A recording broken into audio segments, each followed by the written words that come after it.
From stories of police brutality and racial violence to the recent passing of cultural icons like Greg Tate, Virgil Abloh, and Chadwick Boseman, reminders of our mortality as black people, sadly, are never far away. Our next guest reflects on this truly painful reality, and he does so with great openness and beautiful humanity. In his New York Times essay, As a Black Man in America, I Feel Death Looming Every Day, he connects his own experiences of loss, grief, and mental health challenges to wider questions of black mortality and points to ways our community can find some healing. Joining us now to talk about this essay and much more is storyteller, poet, and T-Brand Studios creative director Joél Leon. My brother Joél, it's always good to see you. Why was it important for you to share your personal story and relate it to this bigger conversation about black mortality? Well, I mean, I think first of all, Mark, it's a pleasure to be here and sharing space with you, man. And I think, from being honest, a lot of the brainchild of the essay really came from, I think, from brothers like yourself and myself, black men, my father. Like the timeliness of it, I think felt important. With Virgil passing, and I think us still kind of trying to understand it and recovering from the loss of Chadwick, and I think the silence that came from the not knowing of these two brothers suffering, and wanting to kind of bring to light that conversation. I lost my father in September of this year, and I know a lot of us have been dealing and processing grief, and so for me, especially as a writer, it's always been imperative to kind of center the stories around my own personal experience, and hoping that through that, there's a level of connectivity for others who might have felt the same thing but didn't really have the words to express it. So for me, it was important to kind of get that out there at this time.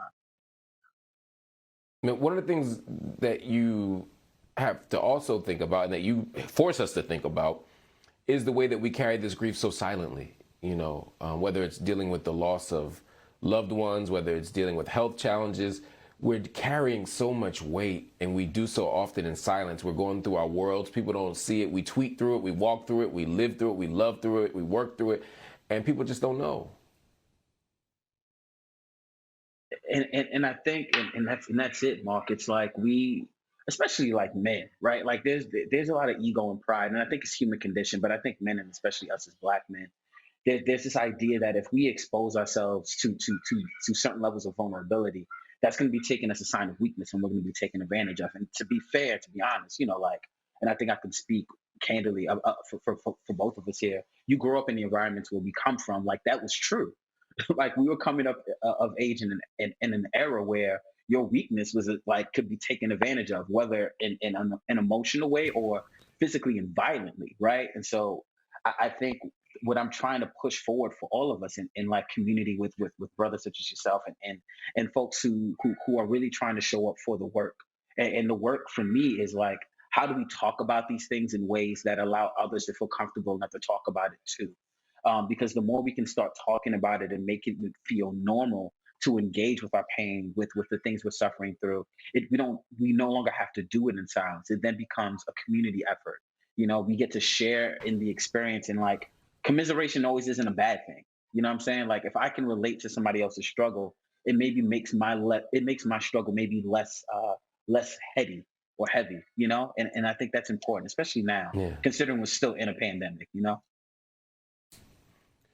There are these narratives about black people that we find great pride in, that we find strength in some ways. The idea, for example, of the strong black woman, right? Black women can handle anything. Black women can solve all the problems. Black women are tough. Or the idea that black people can survive any crisis, anything. When it comes to misery, when the country's catching hell, we can figure it out because black people done been through this. We find great resonance in those narratives, but there are also ways that these tropes of black invincibility can be problematic, no? Yeah, I literally it's like people be thinking we run around like Blade, like every black woman is Storm from the X-Men or something. It's you know what I'm saying? But I think I literally tweeted something I think earlier a couple of days ago about like the trope and this idea of black women needing to be superheroes, and there is some pride in that. Like I'm just gonna get it done, and it's like you don't have to. And so, how do we create space for folks to feel like you don't have to show up as this perfect, excellent version of blackness all the time? Because nobody is perfect all the time in general. But the more, and like, it's what I've tried to do with my platform, is what I try to do with community, with the folks I care about and love. It's like you get to show up exactly as who you are in this moment, in the moment that you're afforded the opportunity to show up in. And so the more we can kind of allow folks to just be who they are, like, listen, I'm tired, I ain't got it. Like, and the more someone can say, I ain't got it, somebody else can say, don't worry, I got you. You feel me? Like, if we can start being honest about that, it allows folks to not have to be superheroes. You can just be human because that's what you are, you know? Yeah. In the essay, you talked about going 20 years without seeing a primary care physician. Just talk to me about that part first.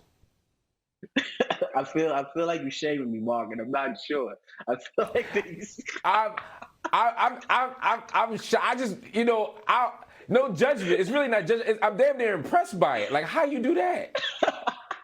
I don't know, bro. Like, staying off the lean, like not eating swine all the time. I think, it got to the point, man, where and I mean, if I'm being honest too, I got to a point where I was like, I got insurance, but insurance is expensive. And, I didn't talk about this in the essay, but, even when we think about mental health, right, and us making that like a primary point of engagement for us as a community, it's expensive to get a therapist.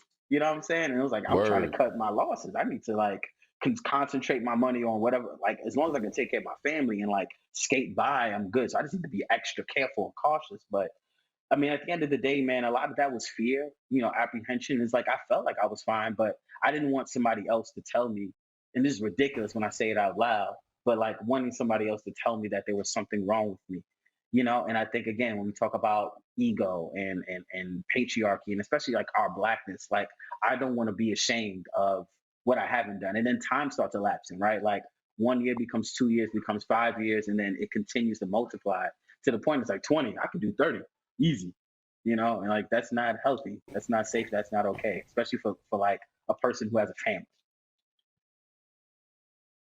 Let me ask you one more question before we go, man. So much of this conversation so far has been about how we deal with trauma, how we deal with pain, how we deal with grief. What role does joy play in all of this?